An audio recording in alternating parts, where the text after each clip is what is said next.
ഇതൊക്കെ ഞാൻ ഇന്നലെ ലോക്കറിൽ നിന്ന് എടുത്തോണ്ട് വന്നതാ. കരുണമോളോട് പറഞ്ഞിട്ടില്ല. ഇനി ഇതൊക്കെ മോന്റെ ലോക്കറിലോട്ട് വെച്ചു. അല്ല, ഇതൊന്നും വേണ്ടായിരുന്നു.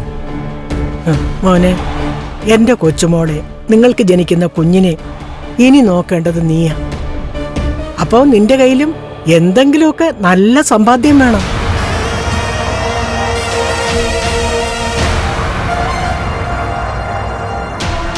ഇപ്പൊ നിനക്ക് ജോലിയില്ലെങ്കിലും നിന്റെ ചേട്ടന്റെ കൃപയിലാ നീ ഇപ്പൊ ജീവിക്കുന്നത്. പ്രതാപം മോന്റെ അച്ഛനെ കൊല്ലുകയും അതുപോലെ തന്നെ ലക്ഷ്മിയെ കരുണ തള്ളി താഴെയിടുകയൊക്കെ ചെയ്തതുകൊണ്ട് ഇനി അങ്ങോട്ട് കണ്ണനും ലക്ഷ്മിയെ നിന്നോട് ദയവ് കാണിക്കുമെന്നൊന്നും പറയാൻ പറ്റില്ല. അങ്ങനെ വന്ന നിങ്ങൾക്ക് ജീവിക്കണ്ടേ? അതുകൊണ്ടാ ഞാൻ എന്റെ പേരിൽ മുത്തശ്ശിയോട് പ്രമാണം ചെയ്യാൻ പറഞ്ഞത്. ഞങ്ങളെ കുടുംബത്തിൽ നിന്ന് ഇറക്കി വിട്ടാ ഞങ്ങൾക്കിപ്പോ കയറി വരാൻ ഒരു വീടായല്ലോ. പക്ഷെ മോനെ, നീ ഇതൊന്നും കരുണയോട് പറയണ്ട. അത് ഞാൻ അങ്ങോട്ട് പറയാനിരിക്കായിരുന്നു മുത്തശ്ശിയോട്. അവളിതൊന്നും അറിയേണ്ട കാര്യമില്ല. എന്നാ പിന്നെ ഇത് പിടിച്ചോ എന്നിട്ട് ഐശ്വര്യമായിട്ട് കാറിൽ കൊണ്ടുവച്ചോ. മോന് പ്രത്യേക ലോക്കറൊക്കെ ഉണ്ടല്ലോ അല്ലേ? അതൊക്കെ ഉണ്ട്. പിന്നെ ഇത് വിൽക്കണമെങ്കിലും പ്രയാസമൊന്നുമില്ല. ഞങ്ങൾക്ക് ജ്വല്ലറി ഉണ്ടല്ലോ. അതിനത് നിന്റെ ജ്വല്ലറി അല്ലല്ലോ. അല്ല, എന്റെ ജ്വല്ലറി അല്ലെങ്കിലും സ്വർണം കൊണ്ട് കൊടുത്തു കഴിഞ്ഞാൽ അത് ഏത് ജ്വല്ലറി ആണെങ്കിലും വാങ്ങത്തില്ലേ? എല്ലാം 916.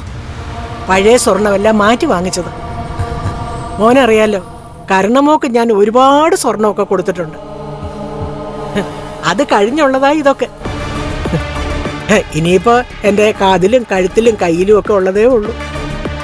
മുത്തശ്ശി വിഷമിക്കണ്ട. മുത്തശ്ശിക്ക് എന്തെങ്കിലും ആവശ്യം വന്നാ ഉറപ്പായിട്ടും ഞാൻ എടുത്തുണ്ടാവും. മോൻ എന്റെ അടുത്തില്ലെങ്കിലും എന്റെ കൊച്ചുമോളുടെയും അവക്ക് ജനിക്കുന്ന കുഞ്ഞിന്റെ അടുത്ത് എപ്പോഴും ഉണ്ടാവണം. ഒരിക്കലും എന്റെ മോളെ മോൻ തള്ളിക്കളയരുത്. ഇല്ല മുത്തശ്ശി വാ.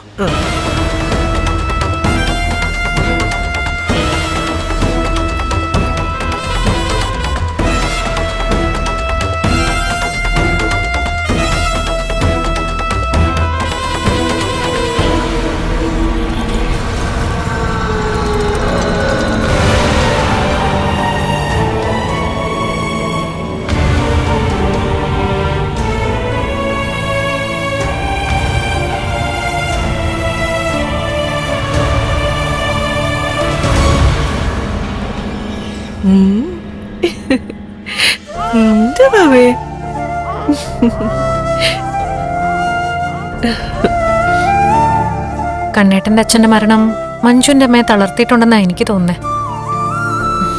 അതേ രീതിയിൽ തന്നെയാണ് ഉണ്ണിയും ചിന്തിക്കുന്നതെങ്കിൽ ഇനി കരുണയെ പറഞ്ഞു തിരുത്താൻ അവരൊക്കെ ശ്രമിക്കുമായിരിക്കും അല്ലേ അമ്മേ? അതൊക്കെ ശരിയാ മോളെ. ഇനി അവന്റെ അച്ഛന്റെ കൊലയാളിയുടെ മോളെ ഉണ്ണി വിളിക്കൂ. അവനതിനൊക്കെ മനസ്സ് കാണിച്ചാലും അതിന്റെ പിന്നിൽ മറ്റെന്തെങ്കിലും ഉദ്ദേശമൊക്കെ കാണും. നല്ല സങ്കടമുണ്ട് മോളെ അവളുടെ കാര്യം ആലോചിച്ചിട്ട്. എങ്ങനെ അവളെ ഒന്ന് മാറ്റിയെടുക്കാൻ പറ്റും? ഇനിയൊരു കുഞ്ഞൊക്കെ ജനിച്ചു കഴിഞ്ഞാ അവളും ഒരമ്മയാ. ഒരു കുഞ്ഞിനെ വളർത്താനുള്ള പക്വതയൊന്നും അവൾക്കില്ല. ഇനിയിപ്പോ അവളെപ്പോലെ തന്നെയാ അവൾ ആ കുഞ്ഞിനെ വളർത്തുന്നതെങ്കിൽ അതുകൊണ്ട് അവൾക്ക് പോലും ഒരു പ്രയോജനം ഉണ്ടാവില്ല.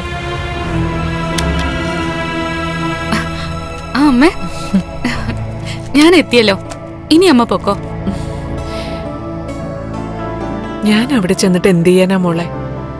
ലേഖ വന്നു കഴിഞ്ഞാലേ ലേഖയ്ക്ക് തന്നെ കുഞ്ഞിനെ എടുക്കുകയും കൊഞ്ചിക്കുകയും ഒക്കെ വേണം. അതുകൊണ്ട് അമ്മയോട് പോവാൻ പറയുന്നത്. അയ്യോ അല്ലമ്മേ. അല്ലാന്ന് പറഞ്ഞാലും എനിക്കറിയാലോ ആണെന്ന്. എന്നാ പിന്നെ ഞാൻ പോയി രാത്രിയിലെ ഭക്ഷണമൊക്കെ ഉണ്ടാക്കിക്കൊണ്ടുവരാം. അമ്മ, ഇവിടുന്ന് മഹിയെ ഡിസ്ചാർജ് ചെയ്ത് കഴിഞ്ഞാലേ ഞാൻ എന്റെ വീട്ടിലേക്ക് കൂട്ടിക്കൊണ്ടു പോകും കേട്ടോ. കൂട്ടിക്കൊണ്ടു പോണ്ടെന്ന് ആരും പറഞ്ഞില്ലല്ലോ. പക്ഷേ നൂലുകെട്ട് കഴിഞ്ഞ അമ്മയും മോളും കണ്ണന്റെ വീട്ടിലേക്ക് പോവില്ലേ? അമ്മ ആത്മാർത്ഥമായിട്ട് പറ, അങ്ങനെ ഒരു കുടുംബത്തിലേക്ക് അമ്മയുടെ മോളും കൊച്ചുമോളും പോണോന്ന് അമ്മ ആഗ്രഹിക്കുന്നുണ്ടോ? ഒരിക്കലും ഇല്ല. ഉണ്ണിയുടെ അമ്മ ഇപ്പൊ എല്ലാവരുടെയും മുന്നിൽ വന്ന് നിന്ന് കരയുന്നുണ്ട്. പക്ഷേ അതൊക്കെ ആത്മാർത്ഥമാണോന്നറിയാതെ അങ്ങോട്ട് പോകുന്നത് വലിയ അപകട.